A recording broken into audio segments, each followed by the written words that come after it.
Donc pour la IDPS, tous les ministres qui sont là sont intouchables. Mais bozo mona makambozo luka. Lelo pe jeunesse ya kisangani. Tango ba yoki oyo ba force du progrès ba sali. Bota la conséquence na. To komi na mboka nini, moi je ne comprends plus rien. Pour les bozo luka soulèvement populaire. Est-ce que ministre a un bureau na ebo ekanga mutayibi téléphone et ça moussa la police, moussa la service. La police va moussa la bino. Mais bino va donner le miso. Vous avez premier épisode pour Chabani. Et ça mais ça. Mais il y a des députés. Au top de danger. Au combattant. Au jeunesse. Bolingi to taxé en Gosuko pas nani. Tout ce qui se passe dans la ville province de Kinshasa. Parce que c'est lui le numéro 1. C'est lui le ministre national. C'est lui qui est censé assurer la sécurité à la population. Nous, habitants de la ville de Kisangani, dans la province de la Tchop, en République démocratique du Congo, nous, rangés derrière l'honorable Yangotika Lasenga, la patrie ou la mort, nous vaincrons. Vrai faux, vous allez assumer le fait que Yomuto a initié motion de défiance contre Jacques Chabani. Vrai. Vrai faux, vous allez que la signature union sont essayées réunies pour que Jacques Chabani a kendé pour la prochaine plénière. Vrai. Vrai faux, vous allez que aux yeux de la pression est belée, la menace de mort jusqu'à démissionner de vos fonctions. Il y a président parti politique, il y a Moïse Nzangi pour que vous mainteniez le motion. Vrai. Voilà les œuvres de l'UDPS. C'est ça, identité à UDPS. L'invection de valeur. Vrai fois l'outil le bas qui va proposer qu'il y a un bon belé pour renoncer à la démarche. Vrai. Très bien. Combien d'incompétents ont été identifiés en dehors de Jacques Chabani? Et belé. N'est-ce combien? Que personne n'ose venir nous dire, nous, députés, que nous sommes dans la déstabilisation des institutions. Non. Nous ne déstabilisons pas les gouvernements. Nous demandons juste que le vice-premier ministre de l'Intérieur soit mis de côté. Il y a beaucoup d'autres compétences qui peuvent servir et sécuriser la population. On ne déstabilise aucune institution parce que c'est devenu en fait une parade pour, entre guillemets, les incompétents. Lorsque vous voulez mettre à nul l'incompétence des incompétents, ils disent ne déstabilisons pas les institutions. Et puisque on devient très sensible par rapport à cette phrase de la déstabilisation des institutions. Du coup, on s'est dit, il faudrait laisser. Je veux poser une question. Lorsqu'il a fallu que l'on puisse changer la direction de l'Assemblée nationale, c'était de la déstabilisation des institutions. Il y a eu un matin, il y a eu un soir. Ce n'est pas le vice-premier ministre de l'Intérieur qui va arrêter le soleil. Le soleil ne s'arrêtera pas. Tout va marcher comme il se doit. Il y aura un matin, il y aura un soir. Depuis l'accession de la République démocratique du Congo à l'indépendance jusqu'à aujourd'hui, c'est la première fois que tout le monde a niveau et insécurité la carte de la ville province de Kinshasa. La première fois. On a dit ce qu'on ne vient pas. Baka ya braquage. Na baka muso la criminalité, c'est parce que les réseaux sociaux, ceux qui et wana et sali makelele na toile, yango bino ba autorité boza saisi nango. Mais je vous dis que na rapport au biso toza nango, des appels ya bateau babenga biso mikolo nyonso, police ayebi on collabore avec la police, nous donne des informations. Je vous dis que na ba quartier bato bazo la laté, il se passe pas, je répète ici, une nuit à Kinshasa, criminalité, Kuluna, je vais moi aussi me répéter. Criminalité et zalaka partout. Bon, moni comment le ministre a balbutié à l'œuvre. Azo mon a été réponse nini ou est convaincante à répondre à peuple congolais. Bon, autorité mboka bo ignorer té. Insécurité za makasi. Le chef de l'État est ici bande kwa Kasai. Il a juré que ceux qui n'ont pas eu libino nzela oyote avant fin mandat nangai bo lapide ngai. Félix Tshisekedi. Qu'est-ce qui se passe? Parce que le président Kenda Kakuna en 2024 boka ki ba promesse nyonso o asala ki na bande kwa Kasai pour na route wana est-ce que eza na état nini lelo?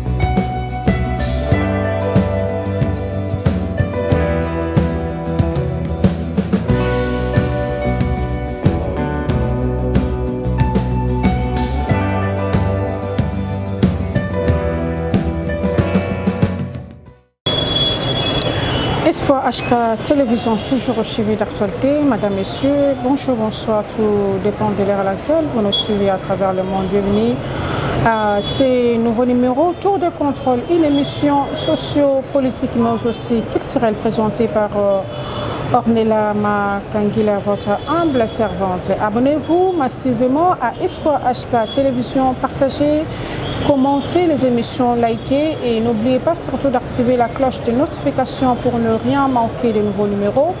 Nous remercions toute personne où vous allez vraiment soutenir l'émission Nabino Tour de contrôle. Merci pour la suggestion. Merci pour la remarque Nabino. Nous allons vraiment positif. Mais n'insultez pas s'il vous plaît dans les commentaires.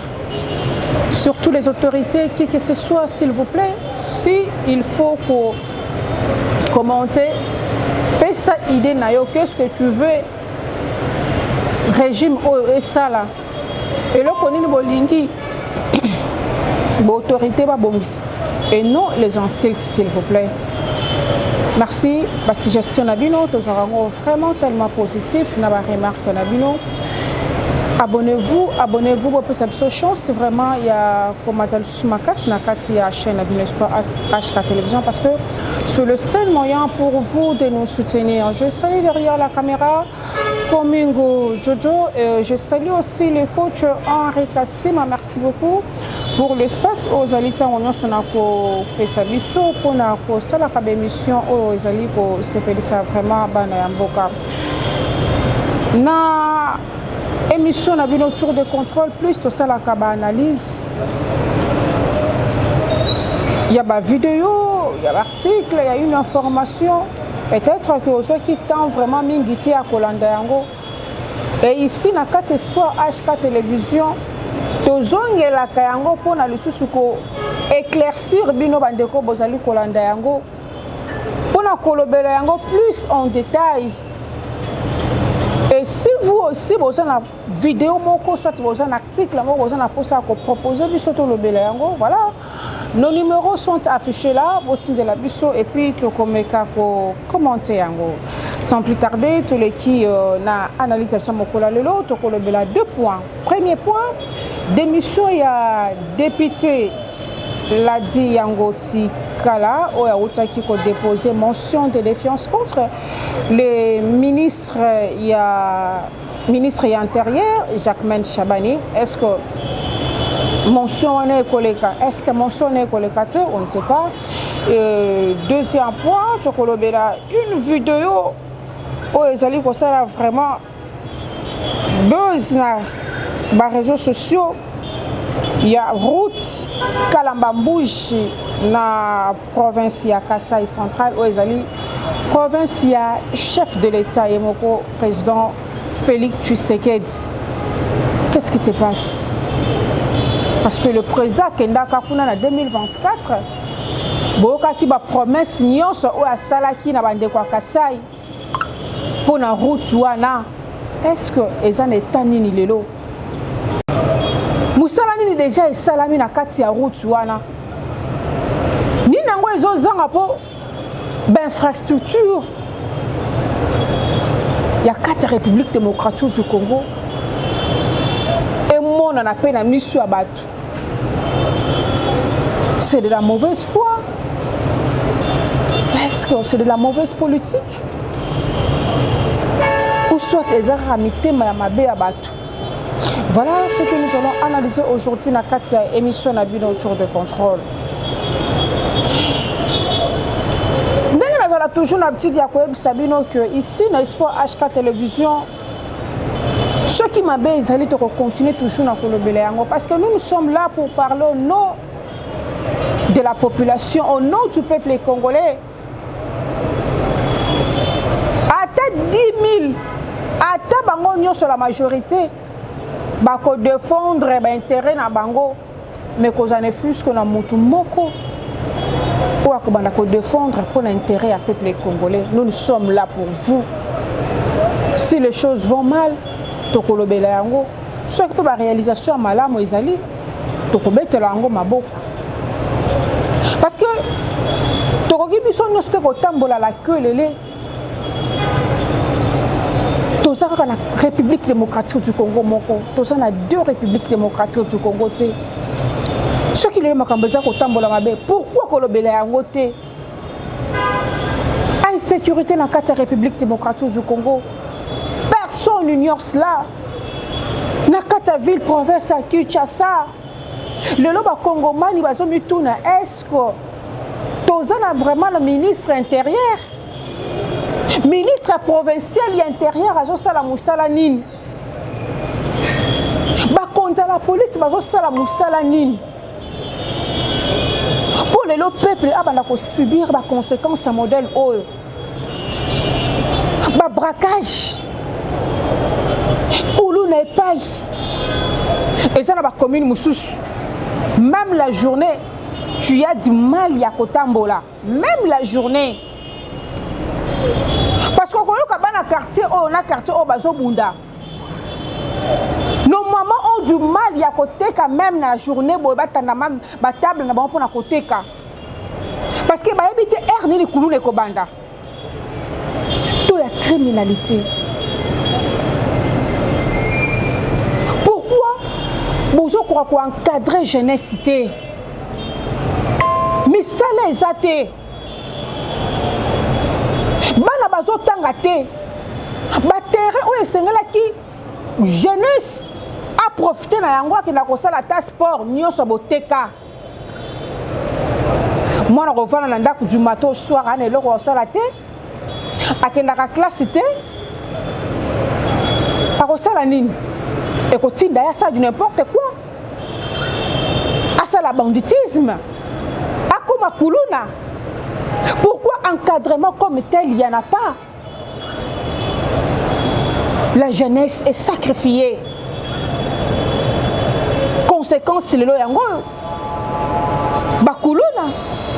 Criminalité. Braquage. La police a un moyen comme il faut pour sécuriser le peuple. La police a sécuriser le peuple, mais il y a un matériel nini. Monsieur soit bien formé, à quoi assurer la population, à quoi assurer la sécurité de la population, le Lengeni.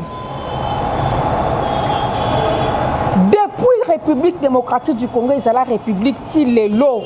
Depuis l'accession de la République démocratique du Congo à l'indépendance jusqu'à aujourd'hui, c'est la première fois que tout le monde a un niveau d'insécurité dans la ville province de Kinshasa. La première fois. On a dit ce qu'on ne vient pas. Que n'a pas payé Moussous en sécurité pour que mais comme on a la ville province de Kinshasa, c'est trop. Tellement que Sali m'a télé dans les réseaux sociaux. L'autorité va vendre kimia va même pas loko. Donc tu comme la ministre de la communication Patrick Mouyaya Aleki na bosolo na politique et pas à Sango Israël Mutombo. Bah tout n'y est question par rapport à l'insécurité où ils allaient au Salamalelo na 4 République démocratique du Congo, na 4 ville province de Kinshasa Boyo Kalolenge à répondre. Jojo, tu as la vidéo, puis on se retrouve après. Tu peux vous confirmer qu'il ne se passe pas une nuit à Kinshasa sans que Kuluna boma mutu. Côté on a Bandeli en côté, Bandeli ka côté à kidnapping.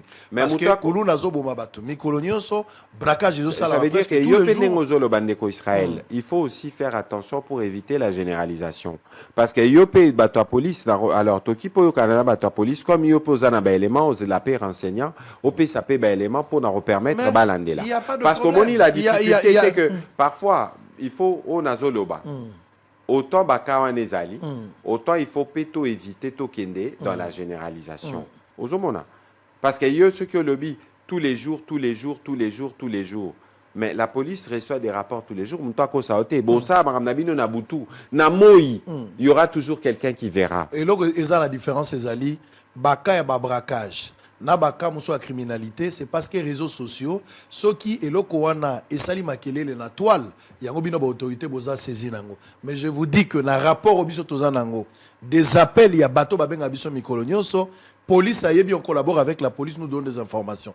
Je vous dis que dans le quartier bato la laté, il se passe pas, je répète ici, une nuit à Kinshasa, criminalité, Kuluna.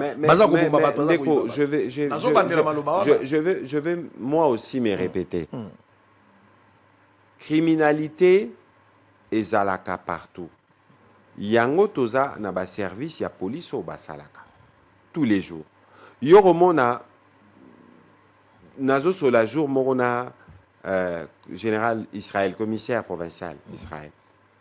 Na ebisi ka wana ya braquage. A ebisi nga ba indice toza nango.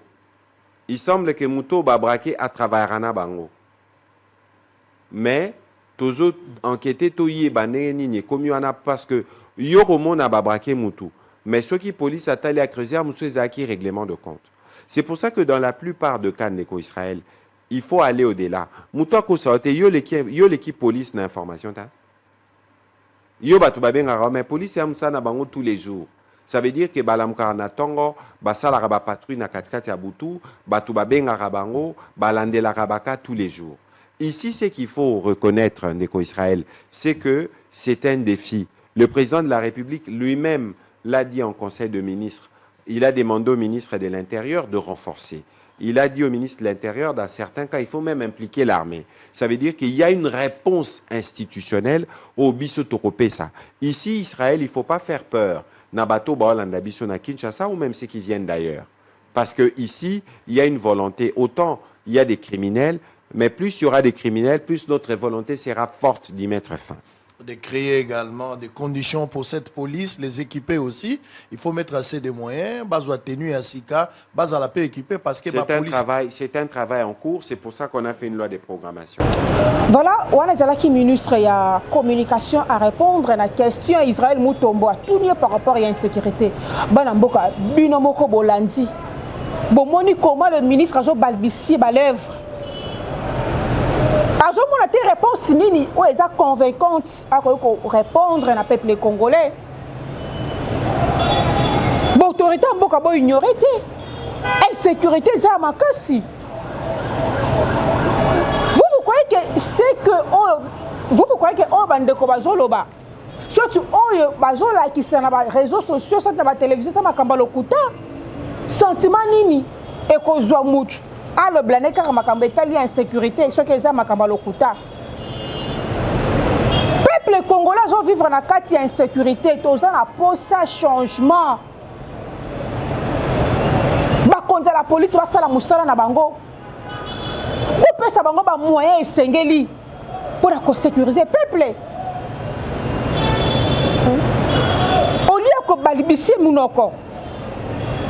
Mais si je n'ai pas besoin qui vraiment ou anaté, ce qui te dit kolobela bino yango parce que eza na mwana mboka député moko na uta kolobela bino na analyse otu koleka.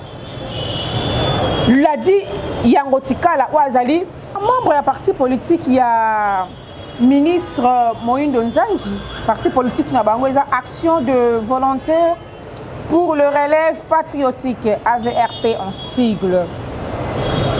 Azwaki initiative moko malamu. Comment na façon oyo peuple congolais comme ko vivre na kati ya insécurité. République démocratique du Congo. Et ça, la parti où on a besoin de vivre en Kimia. À l'est, il y a de l'insécurité totale. Dans l'ouest, avec les phénomènes Mobondo. Ici, au centre, n'en parlons pas. L'élu du peuple a dit que non, trop, c'est trop. Population s'est exposée. A Zui, quand même, il doit l'alarme. Il y a déposé motion de défiance contre le ministre intérieur Jacquemaine Chaban. Mais alors que ça lui passe, c'est déplorable. Il y a comme que Batou Moussou, Baboyi Yango, député Moussou Union sacrée de la nation, Baboyi ko appuyer Idewana. Aujourd'hui, nous vivons comme en Haïti. L'inversion de valeurs. Peuple congolais, je vais sous valeur, il y a mototé.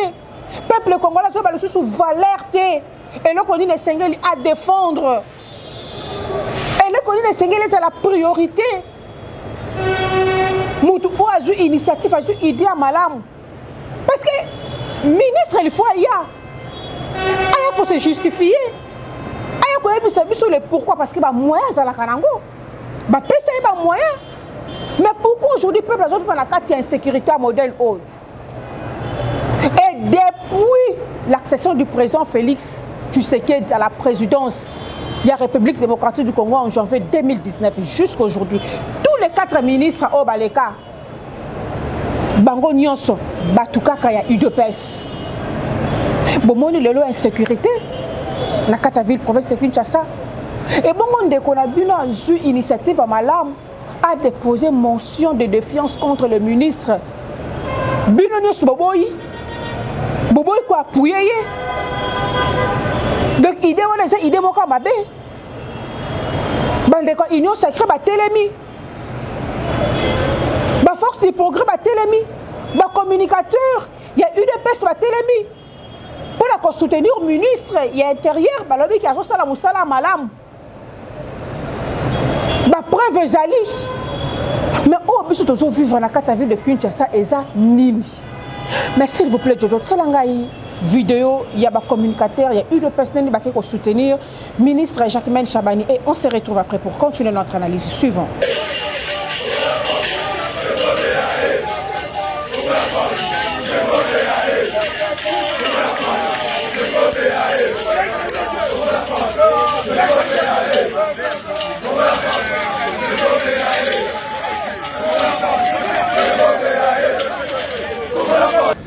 Président Jacob, bonjour.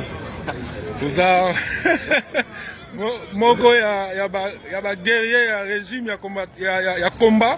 Le lot de mobilisation ma casse à un espace téménatembe dans le ministère intérieur, ce que ça va congolais ni n'angozo les canaux.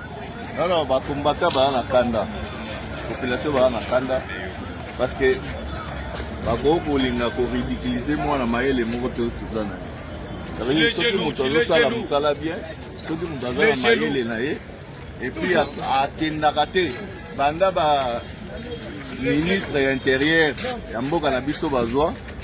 Dans notre mona ministre Mogote azana na carré minete yazagane na carré minete et puis atikala ko senata gouverneur moko ata $100 azana moi ba respect et puis azolanda ligne de conduite ya mokonza moka.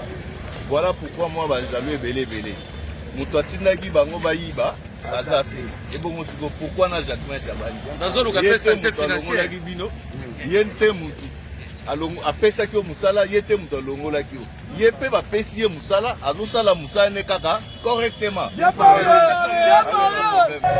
Moi du peuple congolais oyo ben voilà ça soutient la bonne mwana mboka Chabani oyo basaka complot pour pas quoi ça Chabani bazo reprocher na rien ni sous bâtiment. Alors député ça n'a reproché Chabani qui na loi au chef du parlement. Mais bakena makamezanga tina ndolo baboye est-ce que ministre otika bureau na ebo ekanga muta ibi téléphone distance eza musala police musala ba service la police osa musala bino mais bino badongolo miso oza premier épisode pour Chabani eza mesa mais yo député oza kuna danger o ba combattant o jeunesse sinayo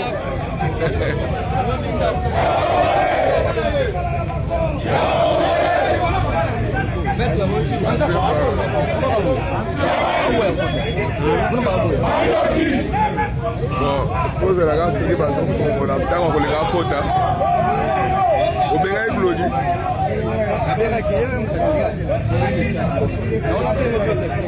benga ye nanu benga Claudi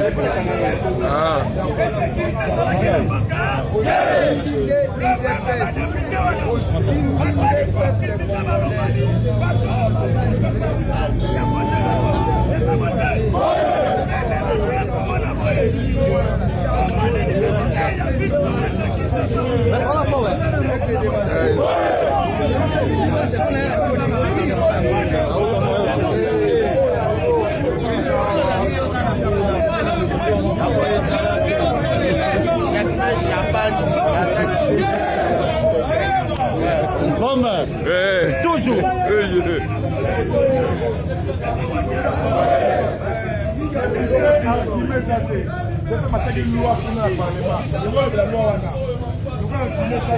Donc les combattants de l'IDPS sont mobilisés pour venir accompagner leur fils.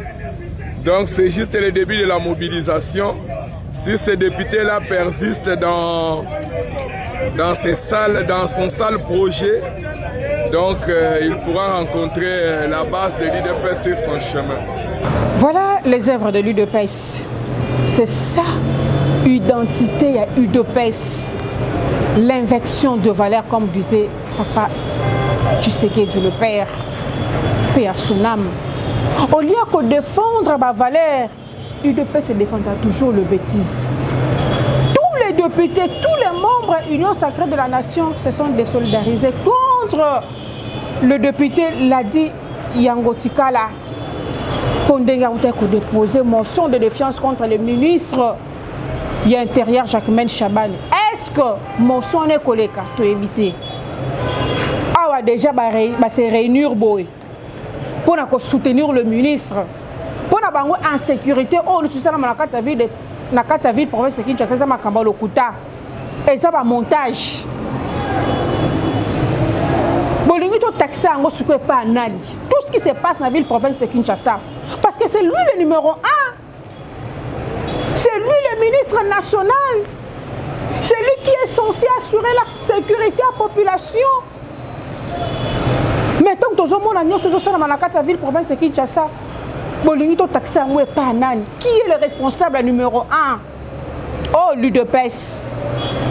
Moi, je ne crois pas que le ministre Chabani, ce cas-là, ministre, il y a parti en dehors, il y a UDPS qui va soutenir Bongo. Bongo qui va la bataille, il y a poussé même à démissionner. Mais c'est parce qu'il est de l'UDPS. Voilà les œuvres. Voilà les œuvres. Ça, c'est vraiment l'UDPS. Et ça ne va pas si makasi comme on a jeunesse où ils allaient à venir, il y a lobby ko poser ba acte modèle wana. Azolo ba bien de koana que bango bazo soutenir Jacquemaine Chaban.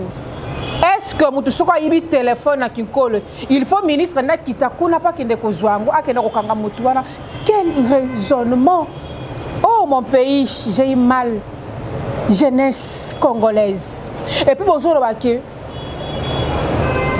Asala makasi bokotie maboko. Député wana lisumuni na sali. Mabeni na sali parce que j'ai idée à déposer motion de défiance. Yango na lisumu donc il y a UDPS. Bozo ba irréprochable. Mutumo ko si mabinote. Yemoko attend que un homme conscient Andimi d'abord a démissionné la partie politique ya Moïndo Zangi et puis vous exclure le sous na regroupement. Mais ça c'est quel pays? To comme une mboka nini, moi je ne comprends plus rien. Pour aller besoin Lucas soulèvement populaire. Mais bon quand on extrait mais bon quand on intervention à installé na télé 50 il y a l'a dit aux députés et puis on se retrouve après. Quel message adressez-vous à vos collègues députés? À mes chers collègues députés nationaux de la République démocratique du Congo, pour qui j'ai énormément de respect, je tiens à vous remercier pour l'accompagnement. L'accompagnement et vos signatures que vous aviez données en âme et conscience. Et je sollicite que cette conscience demeure imperturbable. que personne n'ose venir nous dire, nous, députés, que nous sommes dans la déstabilisation des institutions. Non. Nous ne déstabilisons pas les gouvernements. Nous demandons juste que le vice-premier ministre de l'Intérieur soit mis de côté. Il y a beaucoup d'autres compétences qui peuvent servir et sécuriser la population. On ne déstabilise aucune institution parce que c'est devenu en fait une parade pour, entre guillemets, les incompétents. Lorsque vous voulez mettre à nul l'incompétence des incompétents, ils disent ne déstabilisons pas les institutions. Et puisque on devient très sensible par rapport à cette phrase de la déstabilisation des institutions. Du coup, on s'est dit, il faudrait laisser. Je veux poser une question. Lorsqu'il a fallu que l'on puisse changer la direction de l'Assemblée nationale, c'était de la déstabilisation des institutions. Il y a eu un matin, il y a eu un soir. Ce n'est pas le vice-premier ministre de l'Intérieur qui va arrêter les soleils. Le soleil ne s'arrêtera pas. Tout va marcher comme il se doit. Il y aura un matin, il y aura un soir. Et nous demandons au bureau de respecter les prescrits de texte qui nous régit, qui est entre autres le règlement intérieur de l'Assemblée nationale qui stipule que une motion, une fois déposée, elle doit être alignée dans le 48 heures. Demain, nous avons une plénière. Nous faisons confiance au bureau dirigé par Aimé Boji Sangara, honorable président, que vous allez aligner notre initiative parlementaire pourvu que nous puissions en débattre. Si c'est moi qui ai tort, tant mieux. Mais je pense que vous tous, Congolaises et Congolais, vous êtes unanimes. Je sais qu'il y a une armée numérique qui est déployée. Je suis venu ici sur base de votre invitation, Madame Arlette, parce que je n'ai pas de moyens de mettre une armée numérique derrière moi pour attaquer. Je vous dis grand merci. C'est une initiative personnelle pour le bien-être des Congolais, pour la sécurisation de la population et de leurs biens. Monsieur, il l'a dit, Yango. Honorable, l'a dit, Yango Tikala, face à la caméra. Vrai ou faux, vous allez assumer le fait que Yomoto a initié motion de défiance contre Jacques Chabani. Vrai. Vrai ou faux, vous dites que la signature union sont essayées réunies pour que Jacques Chabani a kendé pour la prochaine plénière. Vrai. Vrai ou faux, vous dites que aujourd'hui la pression est belée, la menace de mort jusqu'à quitter, à démissionner de vos fonctions. Il y a président parti politique, il y a Moïse Nzangi pour que vous mainteniez le motion. Vrai. Vrai fois l'outil le bas qui va proposer qu'il y a un bon belé pour renoncer à la démarche. Vrai. Très bien. Combien d'incompétents sont identifiés en dehors de Jacques Chabani? Et belé. N'est-il combien? Et belé. Nabi n'est-il combien? À peu près. Yé a un incompétent. Jacques Moussou soit un incompétent. Na bateau ya régime ba bengi ba haut gradé, ba haut placé, ba autorité. Bazo yebisa yo. O continuer de marche tautika. Parti n'a eu ça pour te compris. Mon parti n'est pas associé à mon initiative. Mon Mon parti n'est pas pour. N'est pas pour. Donc, votre parti est contre. Oui. Moïse Nzangi Azali pour te contre. Contre. Contre. Très bien. Est-ce que tu as dit que Moïse Nzangi le fait qu'il est contre Nelo wana zo sunga pe mukonzambo kate. Voilà un homme qui réfléchit. Tant Bino, bo poussaki Kamere a démissionné. Est-ce que ça va une déstabilisation de l'institution? Ce qu'on est là, pour beaucoup ça, ministre, parce qu'il est de l'UDPS, aujourd'hui, comme Koloba, déstabilisation, il y a l'institution. Donc pour l'IDPS, tous les ministres qui sont là sont intouchables. Mais, bonjour, mon Makambozo Luka, le Lopé jeunesse qui s'engage, tant que yoki oyo, ba force de progrès ba sali, bota la conséquence dans vos vidéos. C'est la mission en Jojo Komino. De soutien à la motion de défiance initiée par l'honorable député national Ladi Yangotika Lasenga contre le ministre de l'Intérieur. Nous, habitants de la ville de Kisangani dans la province de la Tchop en République démocratique du Congo, réunis ce jour pour dénoncer l'insécurité grandissante de notre ville où il ne se passe pas une seule nuit sans qu'une famille soit endeuillée, pillées et parfois les femmes et filles violées par des hommes armés qui opèrent paisiblement sans être inquiétés.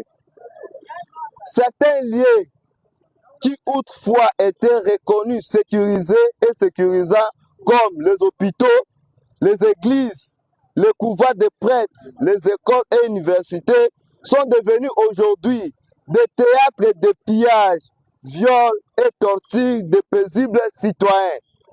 Malheureusement, certains auteurs ou co-auteurs de ces actes ignobles qui sont à arrêter sans relâcher et circuler librement, défiant l'autorité de l'État. Le chef de l'État a signé les accords avec les investisseurs américains pour venir investir dans notre pays. Malheureusement, si rien n'est fait, ces investisseurs risquent d'annuler tous ces beaux projets qu'ils ont à cause de l'insécurité qui ne fait que croître dans presque toutes les villes de notre pays, en dehors de celles créées par les M23 en collaboration avec l'armée rwandaise. L'occasion faite les rend, nous, rangeons derrière l'honorable Yangotika Lasenga pour soutenir la motion déposée contre les patrons de la territoriale qui ne fait pas maintenir la sécurité de la population. Nous réclamons la sécurité et la paix sans qu'elle ait aucune initiative de développement ne peut se concrétiser. Que vive la République démocratique du Congo, la patrie ou la mort, nous vaincrons. Vous voyez maintenant ce que vous cherchez. Nous, na espoir HK Télévision, ne nous jamais violence. Nous encourager pas jamais violence parce que moi qui là ils ont tanga et ça ma qui là peuple congolais. Mais à cause de makambo oh jeunesse à force du progrès au sala. Mais à cause de makambo oh jeunesse UDPS au sala. Bozo tinda baninga mususu pe bango pe ba koma na ko sala ba violence. Na kata ville province de Kinshasa ko na to silisi insécurité te. Na kata ba province mususu bota la insécurité ndenge za makasi. Bota la suko ba ndeko na ye o ba vota ki ye bango pe ndenge ba s'élever. Bozo luka mboka ekoma nini. S'il vous plaît les autorités, bon moka un peu ko kata hémorragie oyo. Mboka ezokende mabe. Na ko rabino bolobara que biso peuple congolais tozalaka peuple meko hospitalier. Mais c'est les Rwandais de Boutouazo à prendre biso guerre. Biso de baka guerre. Mais moi je le dis, jeunesse congolaise, ayebaka ndeni basala ka violence té, mais force du progrès, azo apprendre ba jeune moussous, y a parti politique moussous comment faire la violence. Bon, ça a droit à Simba membre à mon UDPS, même s'il est dans de bêtises, même s'il fait n'importe quoi. Il y a un moment où moussous a millions de dollars. Aujourd'hui, ils sont libres. Où en sommes-nous aujourd'hui dans le lampadaire? Où en sommes-nous aujourd'hui dans le forage? Peter Kazal aujourd'hui, il est libre, il circule librement. Mais ce Kazal qui est membre de l'UDPS, je ne crois pas que le Kazal libre. C'est ça, les œuvres de l'UDPS. C'est malheureux, c'est déplorable. Mais pour nous, c'est bien que l'insécurité, ça doit continuer toujours dans 4 villes province de Kinshasa. Pour toute la vidéo, on va benganaka na paka juma tinaka bango na commune Maluku. Pour toute la maman dengue basali kolela. Pour na rama kaba kuluna. Suivant la vidéo Jojo. Oza wapi papa Félix. Oza wapi biso wabana kikole baoko mabiso. Yako longola biso watoko kufa. Biso batapaka tumanaka wele. Toza kufa tala koto kuluna bayeli biso wa. Toko kende wapi. Yako longola biso zomsa biso na paka papa. Yoka biso mawa le peuple d'abord. Papa lobaki le peuple d'abord oza wapi. Tokufa papa Félix. Banani bakopesa au pouvoir. Donc le ministre Patrick Mouya de fois a ignoré en gros, a ignoré insécurité dans 4 villes province de Kinshasa. Mais bota la caressant. Bandeko bengana na pas kadjo mbotuna na commune Maluku. Bota la ndenge bakuluna ne bazali ko semer désordre. Ndenge bazali ko semer terreur. Ba maman incapable même à côté ka. Tout bazo kima ba kuluna bazo semer ba terreur ba désordre. C'est comme si na Haïti. Ba tout bazo tika banda ko bazo kima. Ba maman na ba ko vivre wapi. Ba ko vivre bisika, ba ko vivre lolenge nini. Te bibiso na Congo to vivre kana taux du jour. Ceux qui sont comme maman za privé zo tika te akole savoir na ndenge nini à cause de la force du progrès. Aujourd'hui bino bozo betela bango maboko, bazo défendre bino. Attention demain. Oh bozo semer les lots boko buka yango. Lobby ceux qui bozo kwa ko kate hémorragie wana te. Bango wana bakoza batali bozo ko balukela bino. Kaka ba force du progrès wana oh le baza ko défendre bino. Bozo mona parce que bozo na kati ya pouvoir. bozozwa bango mpona kosemer baterreur mpona kosemer badésordre mpona kocréer désordre mais lobi bango wana nde moto bakobalukila bino bakozala bato ya liboso lobi bakobanda kocréele bino lisusu badésordre même na kati ya bafoyer na bino même na kati ya baentreprise même na kati ya baministère parce que bozokoka koencadrer bango te c'est malheureux. C'est malheureux pour la République démocratique du Congo. Merci. Wana malé mbetozo qui est déjà na suka ya analyse na biso ya mokolo ya lelo. Tolobaki tokobetela bino. Wana malé mbetozo qui est déjà na suka ya analyse na biso ya mokolo ya lelo. Boyebi l'année 2024, si je ne me trompe pas, le 24 décembre. Chef de l'État tanga kindaki na Kasai central toyebi que aza originaire akuna. Alobaki devant bandeko ya Kasai. Malgré aza originaire ya Kasai mais toyebi que bandeko na baza bandeko na biso nyonso. Parce que biso na kati espoir HK télévision tolingaka division te. Mu Congo, Mungala, Muswahili, Muluba biso nyonso beto na beto. Le chef de l'État a ebisi bandeko la biso à Kasai que nazobongisela bino nzela oyo ya Kalamba Mbuji parce que bandeko balelaki mingi nzela na ezalaki vraiment kobeba. Le chef de l'État azalaka makasi na ba promesse. Vous savez, il est presque déjà 8 ans depuis qu'il est au pouvoir. Boyebi combien de fois a promis au peuple congolais ni nango na ba promesse sont déjà réalisées. 8 ans déjà yango. Toza déjà na 2 tomes, il y a ma promesse nae. Tome 1 na tome 2. Le chef de l'État est ici bande kwa Kasai. Il a juré que ceux qui n'a bongisi libino nzela oyote avant fin mandat na ngai bo lapide ngai. Je dirais même devant Dieu. Avant fin mandat nangai, avant fin ya deuxième mandat nangai, naza censé akobongisela bino nzela oyo. Ceux qui na bongisi yango te bo lapide ngai parce que vous savez bien que Kasai central les provinces sont tellement enclavées. Et le chef de l'État a joué initiative wana malam que avant fin mandat naye, il faut achever les travaux wana.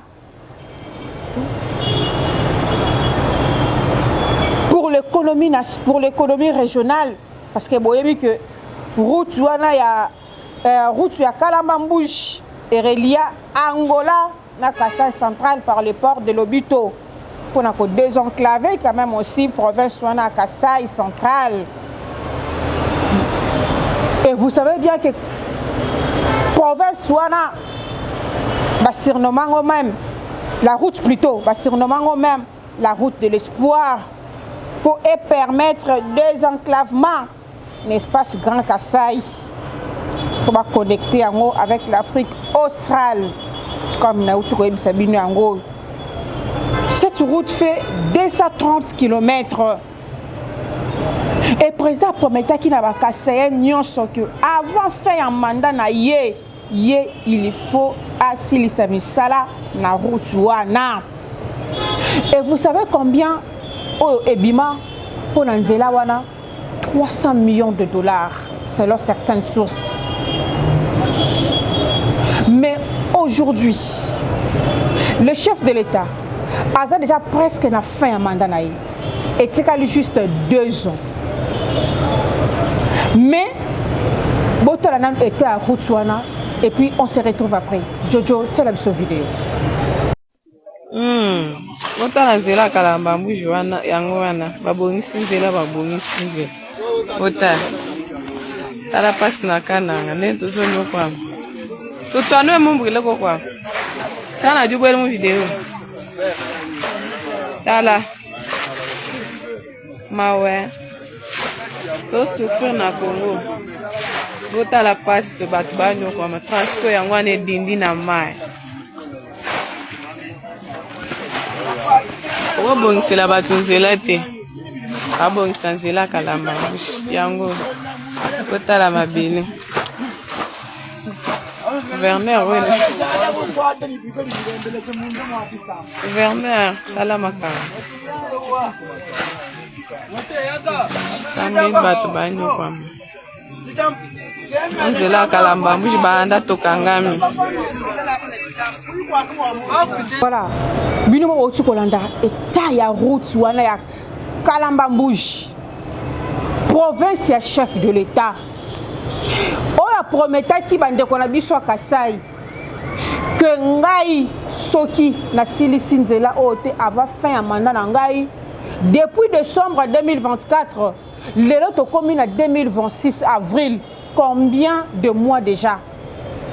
Mais sur 230 km, selon certaines sources, 40 km car au déjà basali.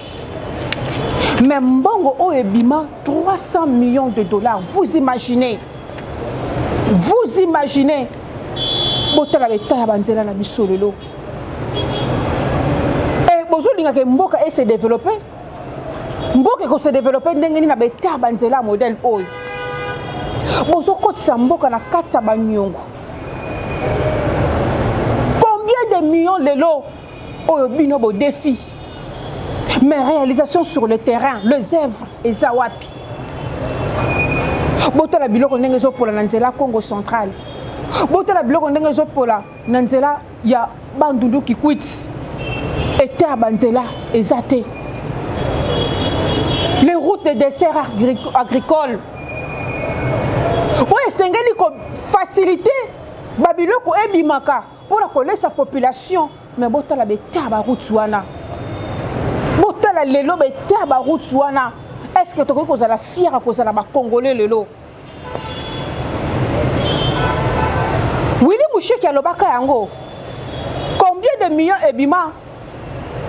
Guanatang Alexis Guizard, Azalaki ministre. Il y a infrastructure. Combien de millions ebima pour la Bongsa Banzela? Mais aujourd'hui, botala beta Banzela. Jojo, c'est la vidéo où il est pour sa émission et puis on se retrouve après. Infrastructure au Italie, Makamboya Balabala. C'est parmi visibilité monene Namboka. Les lois de Kinshasa, question ya Balabala et commis question ya sécurité nationale. Lorsque numéro 1 Yamboka, garant de la nation, a commis qu'on a bloqué le trafic, n'était la kitamo yote kolekano. C'est un problème de sécurité parce que n'importe quoi peut arriver au chef de l'État. Ceux qui Mukonzi, Azali Kotama, au aéroport, comme il a des bonhommes, Pine na ye mutuka fika, Pine na yatana mutuka écrevé, il faut président alongwa na mutuka mutuka, il faut épaisser biso kotum, botuni koloba nini tokosala poto sesango. Or toyebi que cause ya liboso. Il y a des trafics qui sont allés comme on a. Il y a des difficultés, il y a balabala. Il y a d'abord mauvais état de route. Ministre sectoriel, Ndeko Gisaro Alexis, a expliqué pourquoi balabala les athées. Tu reproché nini, tu constaté que le contrat mingi salama balabala, contrat est salami mais balabala c'est la cate. Au moins balabala c'est 5 à 10 ans. Ba inauguré quand on est filé. Na Sony. Balabala mususu est salami mais après 3 mois, 2 mois, et si les mêmes sociétés où ils allaient contrat balabala et ça en Angola, en Rwanda, balabala c'est à 10 ans au moins. Mais elle par la vision maximum 3 mois, 6 mois, balabala est confié. Si comme il y a un contrat chinois et foutaka dans l'État congolais à travers le ministère de l'infrastructure pour nous faire balabala, hôpitaux balabala kaka. Depuis 3 ans, bazo futa 384 millions de dollars. Donc depuis des conquistants, on a depuis 3 ans et demi, chaque année, à 384 millions de dollars. Année où pour la revisitation à contrat, à autour 500 millions de dollars. Où les alliés redevance, il y a biso donc, balobi bino Congomani, où il y a bino pour la balabala. Ce côté 384 millions, 500 millions, ça fait presque plus de 1 milliard 100 millions. Voilà, et ça passe. Je vais commenter ma casse dans la vidéo parce que déjà, tu as vu yango bolanda ka yango. Ceux qui sont ici yango, ils ont juste pour interpeller le peuple congolais. L'autorité autorisée na bango le la République démocratique du Congo. Ils travaillent juste pour leurs propres intérêts. Bazo bossa na peuple o a voté bango. Bota la bête à route na biso. Willy Mouché qui a le bien à 4 vidéo wana. Banzela bozo tonga biso ba usage unique. Le même chinois au bazo tonga na Katia République démocratique du Congo. Ce sont les mêmes chinois bazo tonga na Angola, bazo tonga na Kenya, bazo tonga na Burundi, bazo tonga na Rwanda. Mais pourquoi dans les pays mususu banzela na bango zo umela? Oui bébé ça na 10 ans. Mais pourquoi chez nous 3 mois nzela et baby, 2 mois nzela et baby? Ba rétro commission. Nzela nini lelo obo ko bisa biso ke nzela o esali déjà plus de 10 ans. Même dans la province. Même le gouverneur, le dans la province, on a les images. Même pas 2 mois. Mais combien de millions de dollars réseau de ma papa tonga banzela wana? Banzela bozo tonga moins de 10 cm.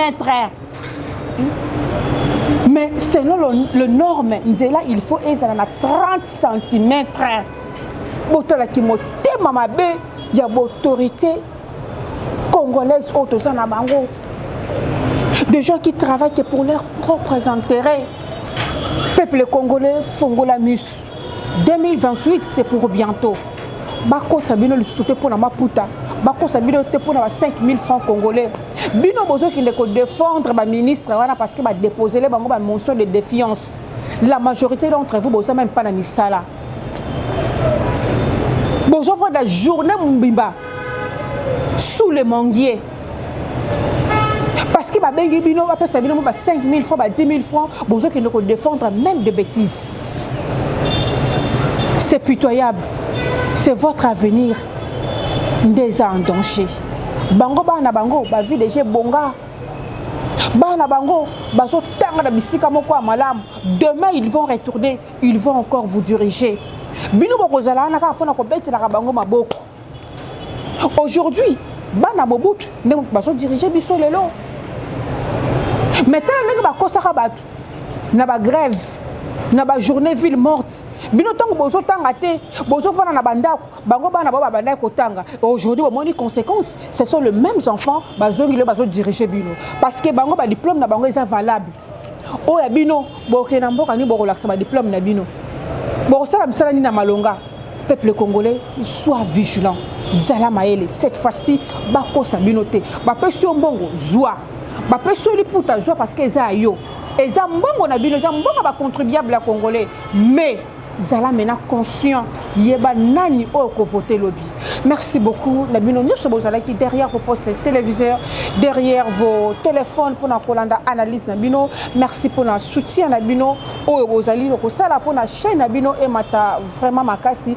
Abonnez-vous massivement pour que cette chance pour la chaîne na bino évoluer malamu. Partagez, commentez, likez les émissions. Ceux qui nous ambassadent na bino to kutani à la prochaine.